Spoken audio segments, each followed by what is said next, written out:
Okay, terrific.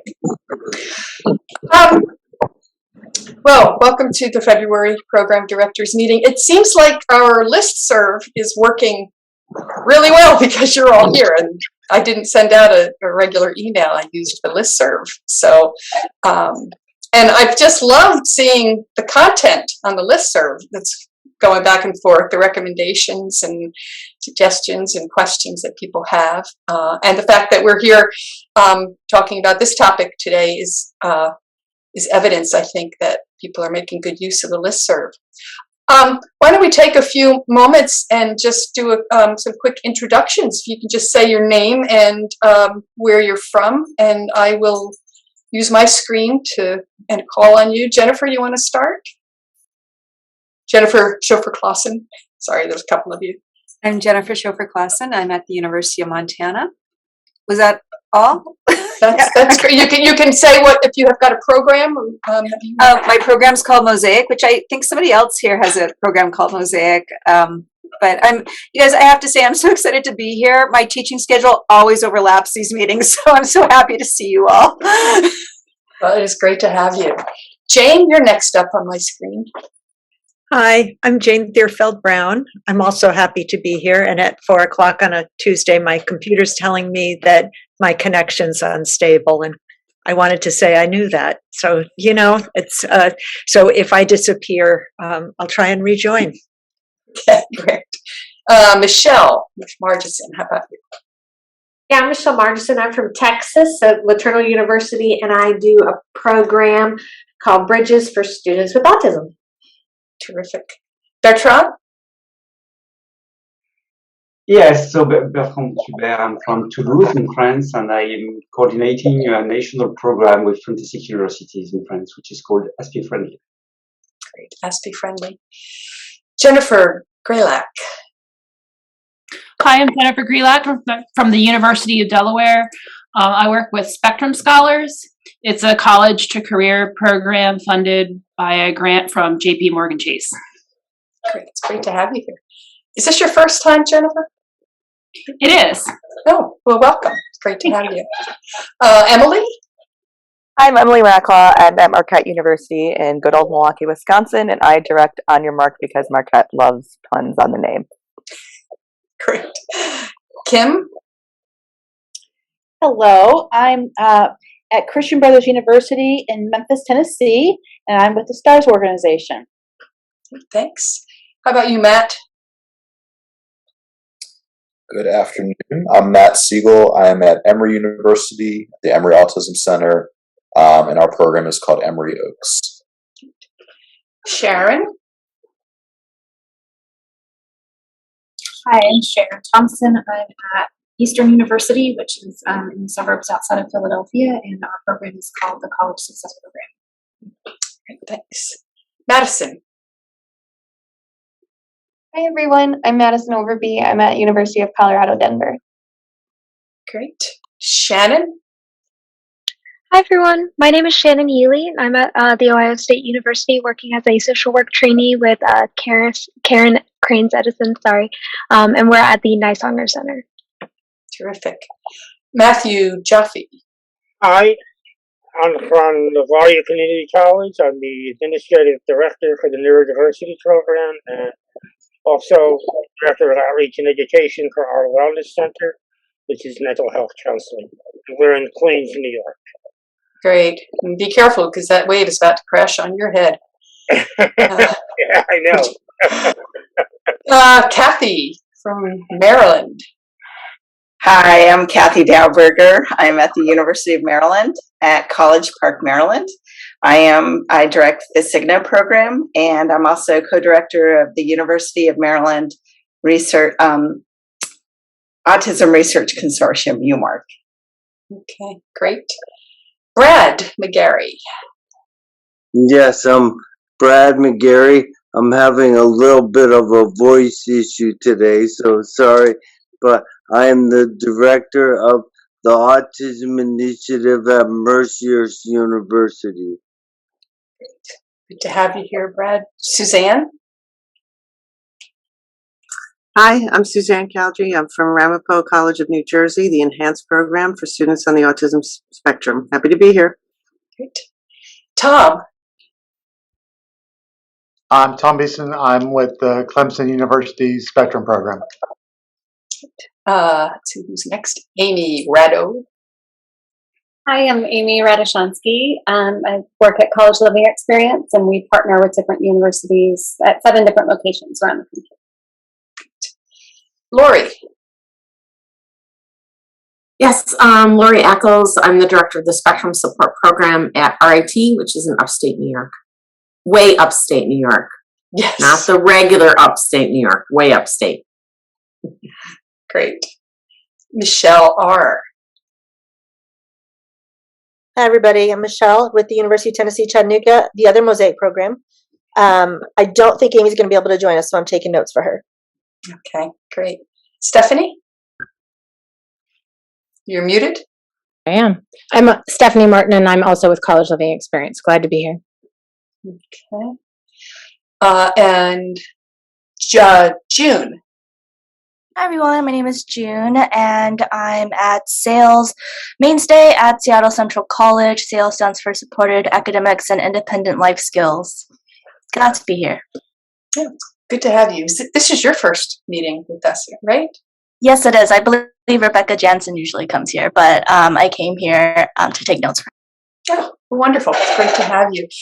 And, you know, we're very loose about our membership, so it's always fine to invite a friend, to have someone sit in, and if they like it, you can both come the following month. Did I miss anybody? Because my screen has done a little popping around. No? Okay. Great. Couple of quick things. Of course, you know, I always have to mention the summit. Make sure it's on your calendars for October 12th to 14th, the College Autism Summit, our 6th one.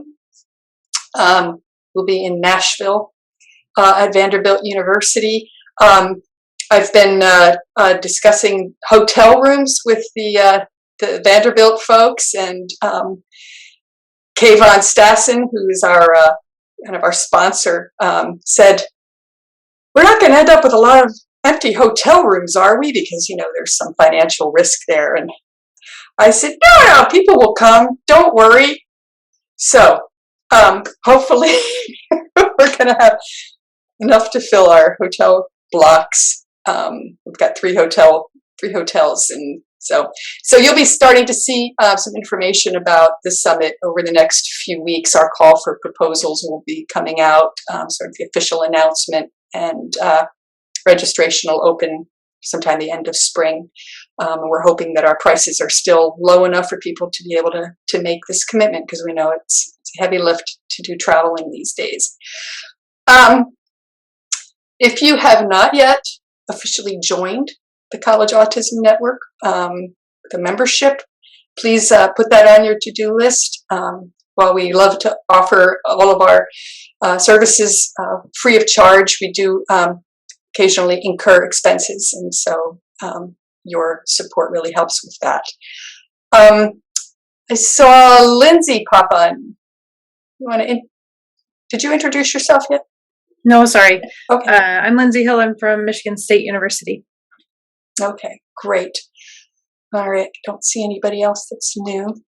I wonder if, before we get started, if anyone has a resource to share, something interesting going on, an event going on that you want to make sure people know about, or a question or challenge or concern. Kathy Dauberger, you raised your hand. What would you like to say? Yes, we're getting ready to, we're planning, in the process of planning, the 4th annual Autism at Work Research Workshop with Microsoft Ability Group and University of Washington Access IT. That's going to be the week of May 16th through 18th. We will continue to be virtual, so I'll have flyers and everything ready for the next meeting so people can look at what we're doing in research and in employment. We had a really nice ecosystem workshop last week, and looking at, with self-advocates, looking at some of the needs, stakeholders, And we're going to follow through on the next phase of that. So it should be a really good workshop. Great. Probably a number of folks on this screen attended last year's Autism at Work Research Conference. I did. I thought it was fabulous. Really good stuff. So great way to make connections and an easy, much easier than getting on a plane and traveling somewhere. Jane? Thanks, Lee. Just briefly, we're waiting to hear about a small grant that we have written a proposal for, that we're being told to expect positive responses. So I'm anxiously awaiting a response. But we're putting together what we're calling a visual vocational assessment. We're working with the Bureau of Rehab Services in Connecticut, looking at vocational assessments and how they really don't meet the needs of our population. And we want to build a better mousetrap, if you will. And I have a really great group of people that I'm working with, including a couple doc students at UConn. And I may be, if we get something positive soon about the grant, I'll be quickly emailing all of you, just asking for input. And we put into the grant to hire autistic students to work on the grant with us virtually. So I'll be reaching out to all of you to get those people, because we want a good representation around the country. So thanks in advance. Wonderful. That's great news, Jane. Fingers crossed. Michelle Rigler. So following on the heels of that, Jane, we have our reverse career fair coming up with several students that are preparing to enter their career. So that might be a good avenue for us to get some students connected to you. We do have the in-person event on April 5th, but we also have found a virtual component that has helped us kind of broaden our reach. So if anybody's interested in just kind of popping in and seeing what we do for our reverse career fair, just let me know. I'd be happy to kind of get you set up with the link. Also, unfortunately, we have a job opening in Mosaic. So if any of you all know that of people that are looking for employment, we have a campus coordinator position that kind of oversees our mentorship program and all of the kind of across campus connections to try to get our students connected with everybody else. So if anybody's interested or has anybody that's interested, just reach out to me. Thanks, Michelle. Anyone else? Lee, can I jump in there too? Yeah, of course, Brad. Not to always try to be in competition with Michelle, but we're gonna have an opening in the Autism Initiative at Mercier soon too.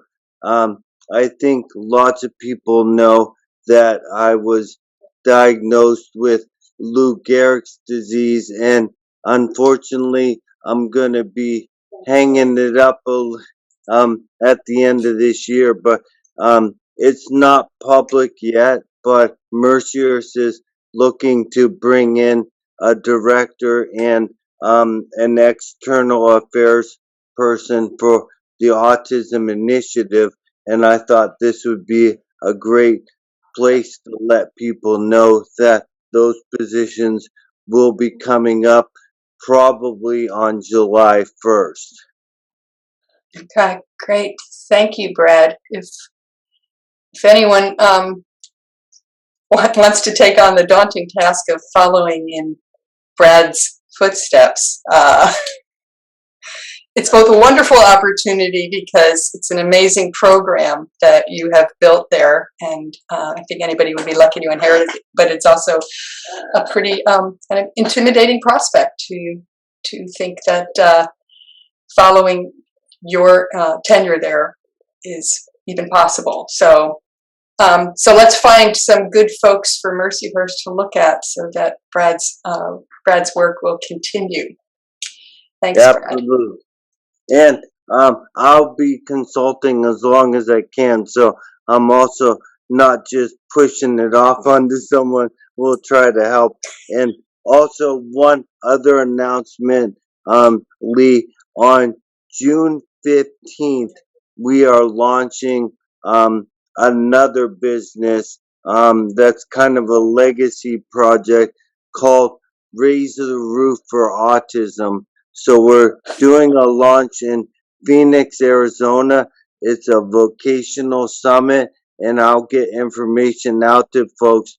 But if anyone has any interest, I can share some more details, and I'll try to get information on that vocational summit to Lee so she can share it with folks that would like to do that. It's going to be in person in actually Scottsdale, Arizona on June 15th.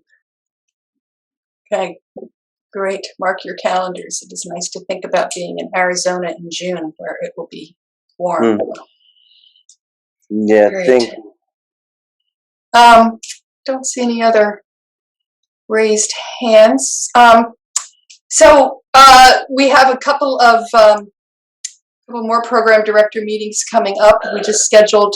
So this was actually going to be Lindsay Hill's month, but there was such interest in Jennifer's work that Lindsay kindly agreed to swap with her. And so if you can put on your calendars Thursday, March 24th at 4 p.m. Eastern, that will be Lindsay Hill, who will be talking about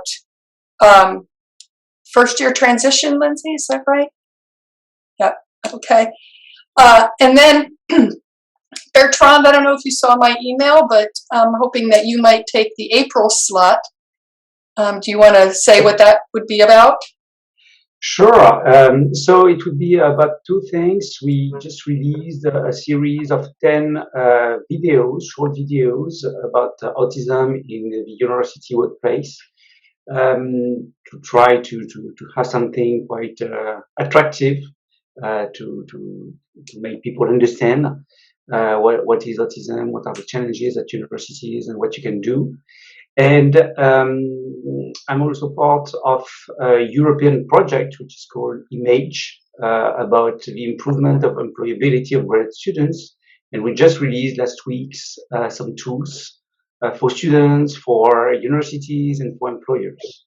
So I would be very happy to share it with you because all this is completely free of use.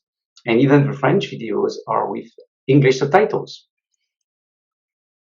Wonderful. So I don't know what day would it be? We can talk about that, but we'll figure that out. But yeah, April, look for an invitation from me to hear Bertrand talk about what he's doing, which is really interesting. And when I send out that invitation, I'll actually send a link to your summit session for last October because I think that gives some good background on the work that you've been doing, so folks who didn't have a chance to go to learn about ASPE Friendly can watch that video before Bertrand's session. Okay, so I mentioned that we had popular demand for Jennifer, who in one of the exchanges on the listserv mentioned something really intriguing, and people said, I got to know more about that. And the next thing you know, everybody was piling on. And so she kindly agreed to just share it with all of us. So with that, I'm going to turn this over to Jennifer, and she'll lead this discussion, and we'll wrap up a few minutes before the top of the hour. Hi, everyone. First of all, I really want to thank Lindsay for sharing the time. I've totally lost her on the screen. Oh, there she is. She went in and out. I had a lovely chance to talk to Lindsay a couple of weeks ago, and thank you for your support, Lindsay. I'm actually really excited because March 24th is our spring break, so I get to go to another meeting. Yay! But I want to just talk to you a little bit about what I've been doing at University of Montana, because I feel like an island. I think some of you might too, right? And sometimes I have to get really, really creative. So, hey, Lee, do you think you can make it so I could share my screen, please?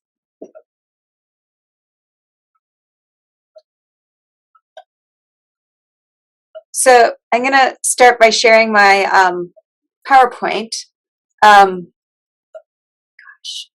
Sorry, I have 3 screens, which is a necessity and kind of a burden sometimes. So the last couple of years, this year and last year, we had to get kind of unique about how to celebrate neurodiversity thanks to the pandemic. So last year, I came up with the concept of the Gold Bag Seminar. And I thought what I might do is show you a little news video that was done on the process and then talk to you about it. Will that work for you guys? Okay.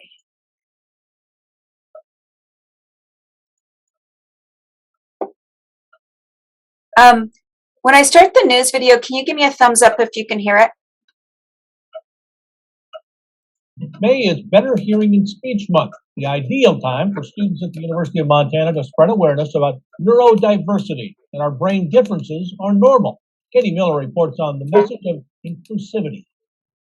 Of course, a bag of chips, some sensory items, and some chewy items and stickers. Jennifer Schofer Clausen is a clinical educator at the University of Montana and heads the Mosaic program for autistic students. The demands of college are way different than the demands of high school, and it can be a really steep learning curve. The program just landed a grant to help educate the public on neurodiversity. Where it might not be as visible, it still impacts their participation and movement through this world. That's where this Gold Bag Seminar comes in. I figure this is a good way to introduce them to what it is and kind of bring awareness to terms and individuals that they might have encountered before, but might not have known that they were different or how they were different. On top of information, the bags students pass out are filled with items some neurodiverse people might use as tools.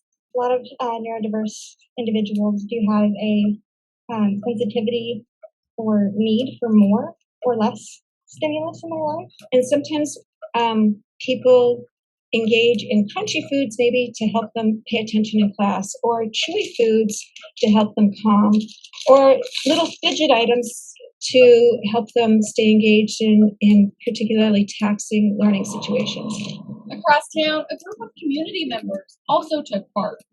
I'm passing some self-help with people.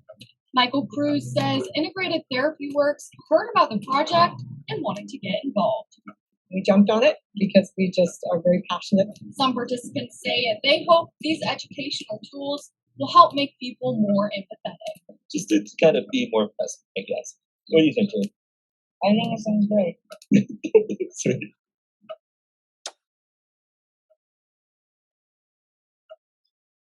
Okay, let me go to my next screen. Okay, you're seeing my PowerPoint again? Yeah, okay, thank you. So that was actually one of probably 5 different news coverages we got about the Gold Bag Seminar. And what the problem was is we wanted to celebrate neurodiversity. We wanted to do acceptance. We wanted to do inclusion. It's like, how do you do that during a pandemic? So I came up with the concept of the Gold Bag Seminar, and I actually have different ways in my head about how it can be used. Essentially, we got a little bit of money. And what I've learned on campus is we tend to speak to the choir. So if we were to have a speaker come in for autism awareness, that speaker probably would attract a handful of people, and those handful of people would be in the know, and it wouldn't be spreading the word. So we decided to go with this concept of the Gold Bag Seminar. We had so much to celebrate because we have Neurodiversity Celebration Week in March. We have April is Autism Inclusion or Acceptance Month.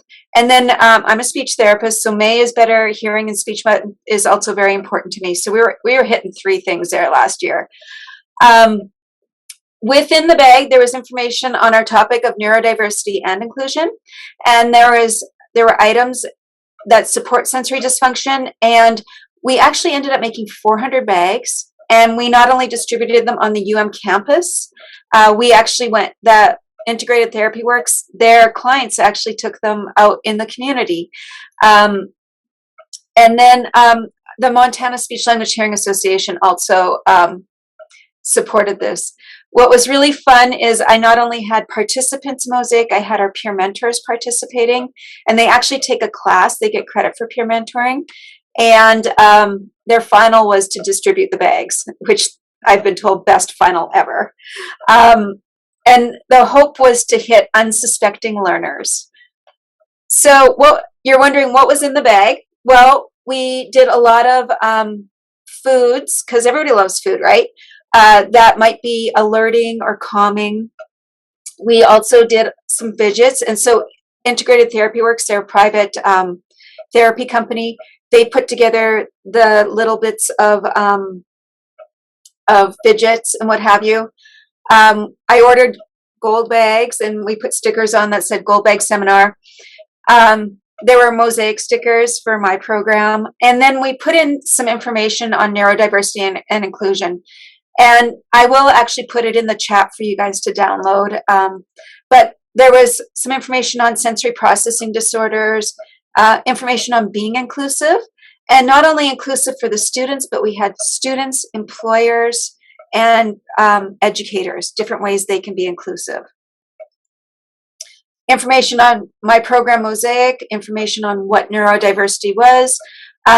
We're realizing that we need to be more inclusive, that we need to be open to more people that can benefit from our services. So we've moved from autism to neurodiversity. We also had some information on May is Better Hearing and Speech Month, and then our sponsors. So for that one last year, for 400 bags, we were given $1,100 between our community partners and then a little diversity grant I went after. And what's kind of funny is I go after these diversity grants and they look at me like, what? I'm like, no, neurodiversity is a diversity. Give me your grant. And eventually I've been heard and now embraced by our diverse community. So before I go on to the next one, I was just wondering if there were any questions. Did you target places where you were going to give out the bags? Did you table, or did you just walk up to people and give them a bag? Yeah, so let's remember that we're in Missoula, Montana. So we're kind of an open, we're not as closed off. People were really excited, especially because there were snacks in there. But I told the students that I definitely wanted to get to some of the employees on campus, particularly those in financial aid and the registrar's office that may not have good knowledge of neurodiversity and how they could be more inclusive in those spaces. I don't think we had a lot of luck hitting faculty. It was during finals week, so it's like kind of cricket sometimes when it comes to faculty. But we did hit we made sure we got the president's office, the provost's office, and then just a lot of people on campus. And what was kind of fun is people were walking around campus getting ready for graduation, like family members and what have you. So we actually hit we got a great diversity of people.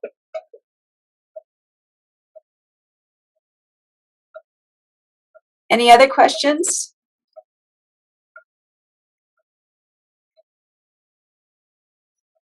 Okay, so I want to tell you what we have planned for this year. We're going to do SAME inclusion kits, and SAME stands for Supporting All Inclusion Mosaic. And so, of course, I applied for the diversity grant, but there was also a grant on campus for experiential learning.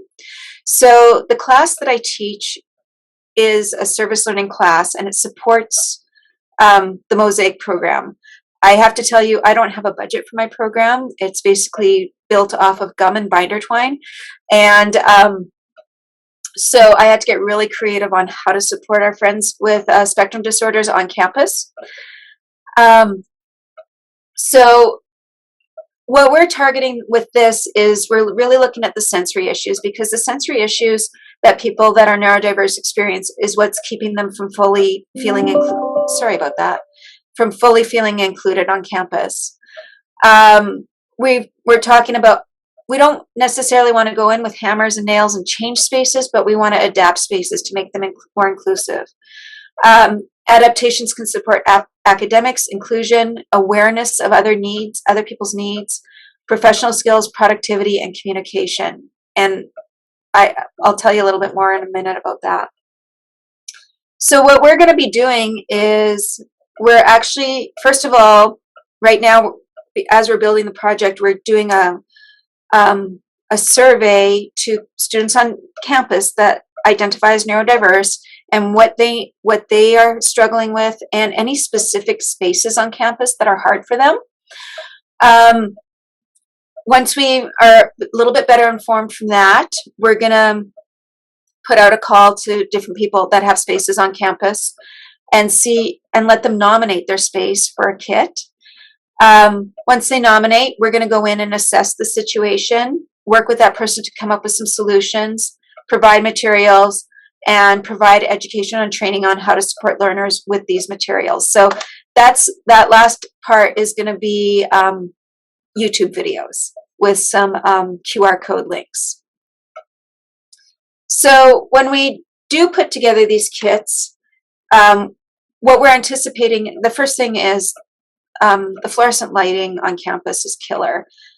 Even for somebody who's not neurodiverse, my lights are not on right now.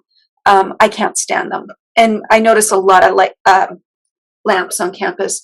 So we're going to be looking at some, we anticipate this is going to be the majority of our budget, our light covers. We want to put together a fidget kit that can be placed in the room, that if somebody is feeling that they forgot their fidget, or they might need something in their hands to attend a little bit better, they can take something out of the item. For people that experience anxiety, sometimes the barrier is going to class and anticipating being called on in that class, and that just ups the anxiety. So just some cards that students can put on their desks saying, "Today I'm just listening." So that just tells the professor, "Don't call on me," and then they can get into that learning zone a little bit better. We're wondering if maybe we're going to be putting some mufflers in there. We anticipate dry erase boards too. Like if somebody has anxiety, maybe they feel more comfortable answering that question with a dry erase board rather than speaking. Also, one thing we've noticed too is some people really can be irritated by scent, or we not only have irritation, we have allergies. So we want to, if this is an identified need, we want to make some signage about scent restrictions, what have you. So essentially, we're going to look at the space, see what that space needs to be more inclusive. Like, not each space will need all of these. So like if it's, like, one of the thoughts that always comes to my mind is the financial aid office. How stressful is that office? Like, because it's so confusing, right? But if that person had some softer lights and some fidget items and some dry erase boards to maybe map some solutions rather than talk it out with a group of people that traditionally are visual learners, that might support that kind of engagement a little bit better. So that's our project this year. This year, between Community Match and the 2 grants, we received $2,100 to do this project. So I feel like I talked so fast. I am so sorry. Any questions?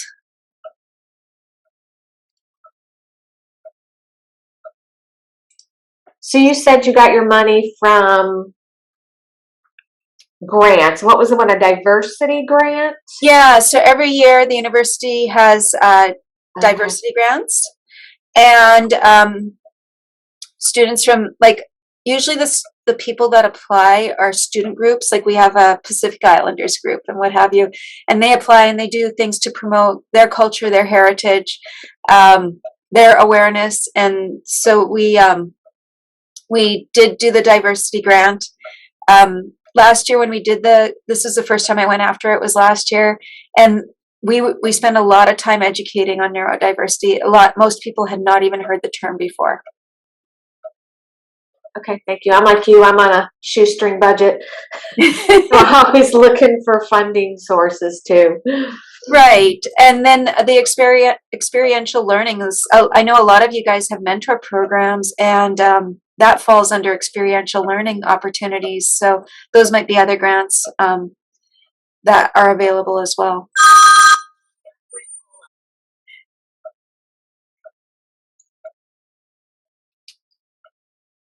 Any other questions? Can I just, I want to dig into that a little bit more. I'm just curious from the group. how many of you are kind of bringing this conversation to your campuses through a social justice or diversity lens, and what has been effective, or where have you run into roadblocks with that approach?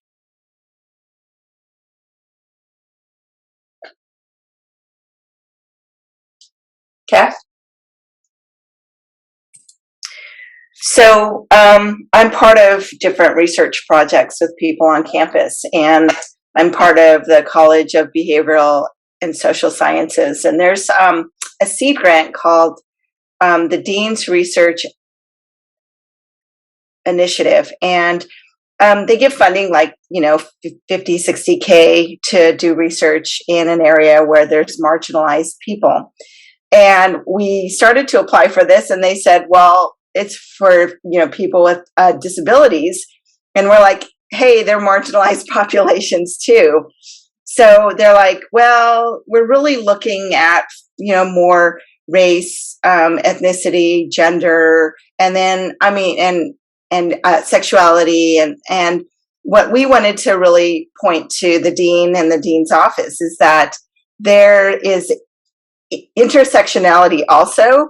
It's not just a disability, but if you just leave it to disability, they are marginalized, obviously, groups on campus. And so there's been a broader conversation on how the universities are not recognizing the invisible disabilities. And there is funding, but it's a very close set of people who could apply for funding. So there's a broader conversation in terms of money. We shouldn't be on a shoestring budget.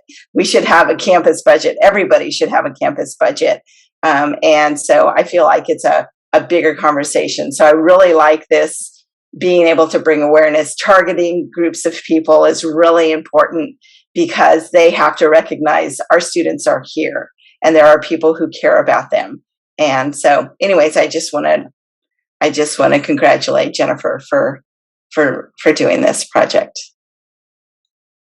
Thanks, Kathy. I see raised hands from Emily and then Suzanne.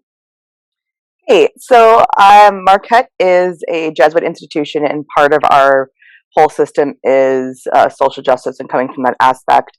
As a woman of color, I think it's kind of a two-pronged thing, right? So I think we have to also realize that the majority of students that most of our programs are serving are more well-off non-people of color who are being served, statistically, just because of the underrepresentation of that, which is why I think there's a lot of hesitancy from universities to include that in, because it's like saying, oh, well, people who already have gotten all this privilege are getting more recognition this way. So I think it's important to highlight those intersectionalities but also recognizing that from the outside, it really doesn't look like it should be included in diversity for the reason of what our populations look like, for whatever reasons, because of systemic racism and everything that cause the inequities in diagnoses. So I think coming from their approach that, yes, this is diversity, this is why it is, and this is how it fits with those missions, and that by bringing awareness to this, we can also increase equity in diagnoses, we can increase equity to services and equity to everything else, that will then, you'll see the payoff in spades that way. That was a really long answer, and not much very helpful, but I just wanted to say that. No, it's really important. Emily, I really like that answer, and I liked what you shared. Boy, you just jumped. You're gone. Oh, there you are. Yeah, and that helps me too, because Montana does not have a lot of traditional diversities. Our Native American culture is our largest diversity. But one of the things I would like to share with you guys is that autism has the greatest incidence of gender dysphoria, and half of my participants are non-binary. Mm-hmm. So there is that intersectionality. So I just feel like marginalized is marginalized, and we need to bring awareness. Suzanne? Hi. Yeah. Am I muted? Or can you hear me? Okay. Yeah, I agree with the intersectionality, because I have that in my program too. And our numbers at Ramapo If we look at like 12 years ago, the number of students on the autism spectrum who affiliated with the Office of Specialized Services, our disabilities office, we had 4. Now we have 82. Our program, which is 3.5 years old, we have 26 now, and we had 4 when we started. So our numbers have increased. I think it's like 1,500% or something like that. And we just had a meeting today with the Career Center about, serving our students better. Reaching out to companies and, helping them get internships, giving them more time. And we were told the same thing, that companies and, it takes time, it takes time for people to understand that this is a diversity and that other groups, other diversities have to come first, and people are not yet understanding that this is part of diversity. And that really surprised me, because there is so much intersectionality within our group. And it was really dismaying to hear that there's so much education that still has to be done for our students to get somewhere, because I feel like we have all these programs here, and then once they graduate, what happens? I was hearing about a student who, before our program, I worked with this student maybe, like 6 or 7 years ago, really bright student. He's a stalker at ShopRite. This should not be happening. So it's very upsetting. Suzanne, gosh, I love you guys. I'm also working, I'm going to be putting together a presentation for employers on neurodiversity in the workplace. Yeah. And I'm getting really excited about this, the brains are opening and they're realizing that 20% of their employees could be considered neurodiverse. Right. And what that might mean, right? Yeah. Your flexibility can increase productivity. Right. If you really think about it. We don't have to live in these little boxes of what a job looks like. Yeah. Thank you. I just wanted to say that. Can I jump in? This might just be a personal vent. And I shared that with you, Jane, to see you smile on the screen. So the Mosaic program is highly touted on our campus. They're celebrated all over the place. Everybody wants to talk about Mosaic because it's kind of the sexy thing, and there's a lot of staff that will support instructors and students, and we do really cool programming, and it's all great. We have been within the real social justice model of disability on the DRC side. So Mosaic falls under the DRC, right? It's all part of the same, but it's 2 separate things. And so we've always been really operationalizing within the social model of disability, not the medical model. We've moved away from that. We've been really kind of pushing students become really strong self-advocates and supporting them through their mission. And I just found out recently that now with our new provost, they want to bring in another set of external evaluators because they think that we're doing too much. They think that we are just kind of giving everybody an accommodation. They found our AHEAD guidelines, which is kind of our documentation standards that we follow, but we also, if we need documentation, we ask for it. Most times students just upload the documentation as needed because that's what they've always had to do. But now, I'm at this place now where it's kind of like, I've worked so hard to get here. And now we're like knocked back down to try to get compliance even. So not about the autism support program. They're great. They're very supported. But on the DRC side, we're starting to see that like, this isn't diversity, even though it's written in a strategic plan that we're gonna benchmark the resources for students with disabilities and increase it throughout the years. Like, it's in the strategic plan, it's included within the conversation of diversity, but something's happening, and I don't know. I think it's what I keep being told is that faculty are exhausted and it's a result of COVID. And I just want to say here to y'all in this safe space, staff are also exhausted in dealing with COVID. So I just needed to put that out there because I just had a meeting that was really disheartening. But I love you all. Thank you. Thank you, Michelle. Jane? I'm hearing a lot of this around the country, and I know some of you on the screen are in disability services offices, and some of you are in standalone autism programs. But as I talk with programs around the country, and I think I talked to 3 or 4 different people today, and people are burnt out. I mean, it's, and that program that Margaret, Tom, I saw you on the screen. There you are, Tom. Margaret at camp at Clemson is doing a webinar for AHEAD tomorrow on burnout and disenfranchisement.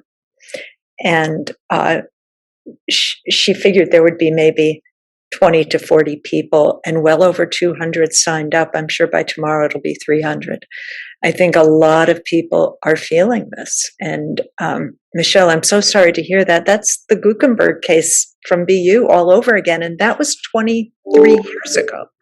I mean, why would they be going back to, are you doing too much for students with disabilities? I mean, eventually, I mean, we have to remember that within the world of disability, autism is the newest population that is being provided service on a college campus. So this is going to come at some point. Yeah, let's hope it's not for another, well, we've been doing this since 98. So, but the majority of programs have started since 2008. So, you know, in another 5 to 10 years, this will come round again. Are we doing too much for students with autism? But Michelle, I'm sorry to hear that, because they should not be questioning, especially programs that have policies and documentation and strategic plans. So I'm so sorry. And I'm sorry for all of you feeling very burned out. I think we all are, though, I have to say. It's, and that, I think, Lee, has to be our next session, is talking about parents. And I am a parent of an autistic son, you know, I'm the first to say, but I think the parents of college students are unfortunately burning out a lot of the professionals. We had the first time a parent joining our program that had conservatorship and guardianship. That's one of my most frequent questions. Every week I get that maybe 3 or 4 times. So that is really tough. I know. Yeah. And people are, you know, coming in guns blazing with the attorneys too. From where I sit, so in the days before I was involved with CAN, I was a vice president for student affairs, and sometimes my perspective toggles between roles. And when I toggle into the VP role, what I see and remember is the zero-sum game that exists on every campus. And so, you know, Jennifer is able to get $2,100 to fund this program, and that's $2,100 that's no longer available for some other program. And I think that much of what you are seeing, so Suzanne talks about the increase in her program's size, and Michelle talks about the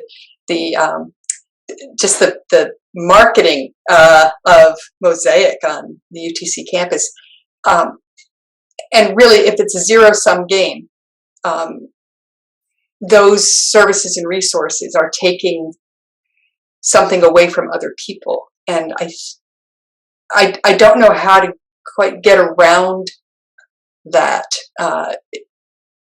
And, you know, it makes programs really vulnerable, and it makes each of you vulnerable to the political winds on your campus.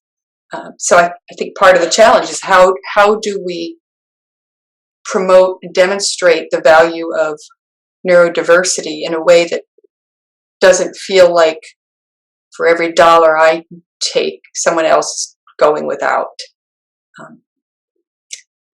And it's a complicated way, and when we add the intersectionality piece to it, it increases the complexity of thinking that is required of people who are all feeling really burned out.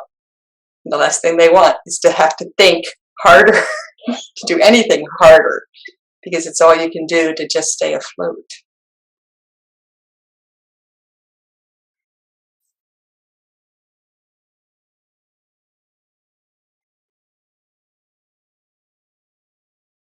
Surely someone has an inspire. Kathy. All right.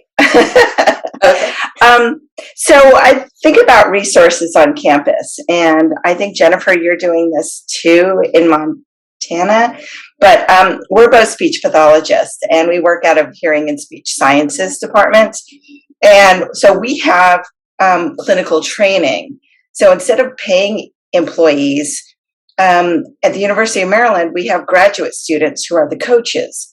And so I have 12 communication coaches who do their clinical rotations. You know, just like med school, you do rotations to different, every semester I train a whole new set of 12 communication coaches to work with our Cigna members. We don't call them clients or patients, but members or students.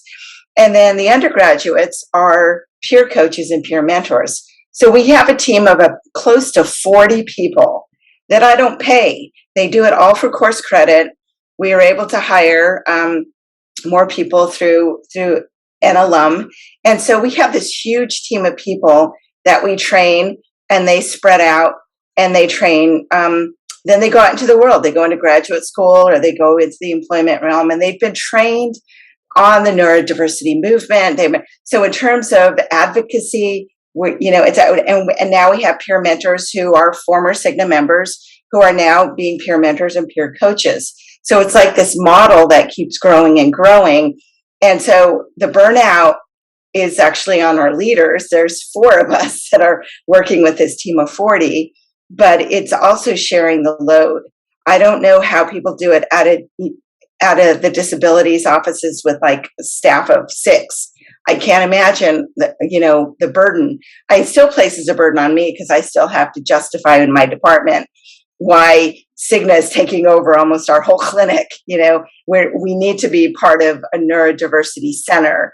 We need to be with counseling. We need to be with ADA, our accommodations department. We need to be in one place with sensory, safe spaces, lots of things. But the university just kind of, we're put in these little silos that it's hard for us to be heard. But the larger you grow your group, the louder the voice is, and it's hard to silence us. And that's what I'm wondering if that's what join partners with psychology or with your hearing, and if you have hearing and speech sciences or whatever you call it at your university, start growing your programs to bigger where they can't stop this like snowball that's going down the hill. And that's what I'm wondering if, some schools can do that. Yeah, Kathy, by the way, I think you and I have the same program. I just lost you on my screen. I would love to meet with you sometime because we're really, really close. One of the things is Missoula is a small town, and we are now getting saturated with speech therapists in the community, and our on-campus clinic is suffering for clients. But I have tons of clients, so they look to me to keep the clinic full, which is advantageous. But I also, like you, Kathy, I've just started conversations with our Office of Disability Equity, and I actually was just approached from the Writing Center that they want to do some specialized writing because of the executive functioning component that goes with neurodiversity. And so I'm being sought out. But you're right, Kathy, I need a center. When I look at on our webpage of what you need to have a center, I need money and space. I have everything else, but I don't have money and I don't have space. And until one of our leaders has a child with autism, I'm not going to get money or space. And now I just had a son diagnosed with ADHD and anxiety and depression. And he's graduating this year. I don't know how this came to this, but he's coming to U of M, and I'm scared. I'm one of those parents. And I promise you, I won't be mean to myself and beat myself up over the services my son's not getting. But I get it. Now I'm seeing it from both sides. And I get it. And I get it. And I get it. And so thank you, Kathy, for sharing that.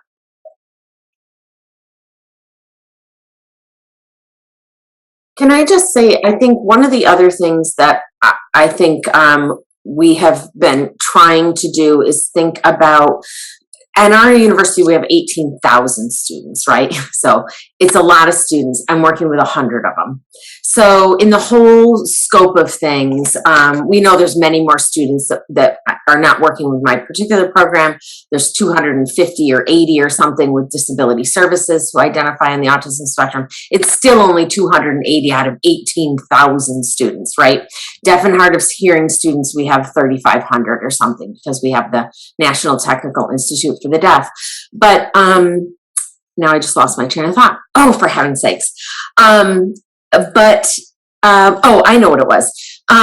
So what I've heard from leaders sometimes is like, yeah, like you serve that student. Yeah, you serve that student. And I think it's so important to make sure that we are all communicating how we're serving the entire university, right? We're serving faculty and staff, and how are we serving the entire university? That's the only way that I can figure out how to get our university to hear what we're doing. Because otherwise it's like, well, you know, the Academic Success Center is for the whole university, but your program's just for those students. It's like, no, it's for the whole university, because we're only serving a portion of the students, but you know that there are many students on our campus that don't come to our office, they don't identify. And so when we're serving the entire university, helping them understand this population of students, you know, you get, I think, a different, maybe a different response. So we've decided that we keep saying it, right? We keep saying it. And someday I hope somebody will hear me. But we're not just serving the students who are enrolled. We are serving the entire university. All the faculty that ever meet with or that ever teach any of these 100 students, and all the other ones that aren't identified, those are the people we're serving, right? All the staff, all the dining people who ever serve a student on the spectrum, or somebody who identifies that way or is something that's adjacent to that, that's who we are serving. So that's my new drum that I've been beating. I tell you, sometimes I think, you know, the louder I talk, the less people hear. The softer I talk, nobody hears. So I'm trying to figure out something really in between. So I've been doing this for 12 years with this program, and the frustrations never seem to end, but we make progress a little bit at a time. So don't stop what you're doing. Well, it really all comes back to universal design, doesn't it? If we serve these students, lots of students get served. I saw a hand come up from Sharon. Did you have something you wanted to share? Yeah, I just wanted to affirm what Lori is saying. I'm not sure we would still have a program here at Eastern if I hadn't made myself, you know, so helpful to the professors. And whenever I talk to the professors, I always make a point of saying, this will help all of your students. If you do this for your students on the spectrum, all of your students will perform better. And they see that when they implement something that I have suggested. They do see that all their students perform better. And I am open to consultation with faculty about students who are not in my program. So that helps too. So they can call and say, I think the student might be on the spectrum and here's what's happening. And I can consult with them about what, you know, I think would be a good intervention. So I do think that making our services valuable to faculty who tend to have the loudest voices on campus is a good way to get people to value what we're doing. Thanks, Sharon. Thank you all. We're at the top of the hour, and I'd like to end us on time. You know, we are making progress, and we're going to look back on this time a few years from now and see it as the inflection point that it is. Things really started to change, and part of that is just standing shoulder to shoulder with one another and pushing that boulder up the hill. And we are making progress. It might be hard to see on a daily basis, but from a broader perspective, it's happening. So be of good faith and good cheer, and hang in there. Jennifer's gone, but I'll send her a thank you note because I know you all want to say thank you to her for sharing her Gold Bag program. We'll see you in a month for Lindsay, and everybody take good care and be safe. And I hope when we meet again, the weather is a little warmer. Take care, everybody. Hang All in there. right. Thank you. Uh-huh. Bye.